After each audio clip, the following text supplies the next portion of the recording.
Hello friends, welcome back to my channel. আজকের এই ভিডিওতে আমরা কথা বলবো মার্চ 2026-এ এলপিজি গ্যাস বুকিং প্রবলেম নিয়ে। বর্তমানে অনেক গ্রাহক গ্যাস বুকিং করতে গিয়ে সমস্যার সম্মুখীন হচ্ছেন। বুকিং করতে গেলেই দেখাচ্ছে booking failed, service not available, call যাচ্ছে না বা বুকিংই হচ্ছে না। যদি আপনারও একই সমস্যা হয়ে থাকে তাহলে এই ভিডিওটি শেষ পর্যন্ত দেখুন, কারণ আজকে জানাবো এই সমস্যাটা কেন হচ্ছে এবং কিভাবে খুব সহজে সমাধান করবেন। সমস্যাটা কেন হচ্ছে? 2026 সালের মার্চ মাসে অনেক জায়গায় LPG gas booking system update এবং সার্ভার মেইনটেনেন্সের কারণে এই সমস্যা দেখা যাচ্ছে। এছাড়া বর্তমান যুদ্ধ পরিস্থিতির কারণে এলপিজি যোগানে সমস্যা হচ্ছে।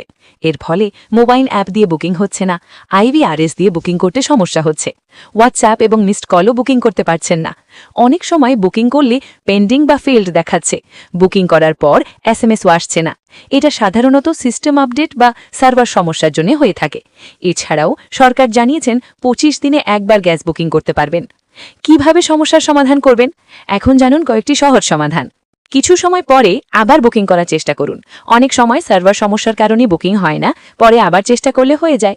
অফিসিয়াল অ্যাপ ব্যবহার করুন, যেমন Indian app, HP gas app, Bharat gas app.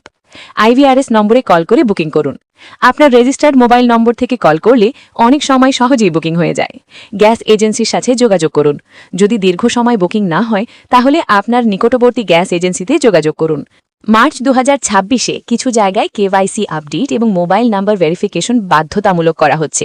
তাই আপনার আধার এবং মোবাইল নাম্বার গ্যাস কানেকশনের সাথে লিঙ্ক আছে কিনা তা অবশ্যই চেক করে নিন।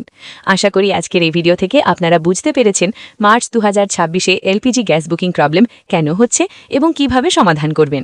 ভিডিওটি যদি আপনার ভালো লাগে তাহলে লাইক করুন, শেয়ার করুন এবং চ্যানেলটি সাবস্ক্রাইব করতে ভুলবেন না। ধন্যবাদ।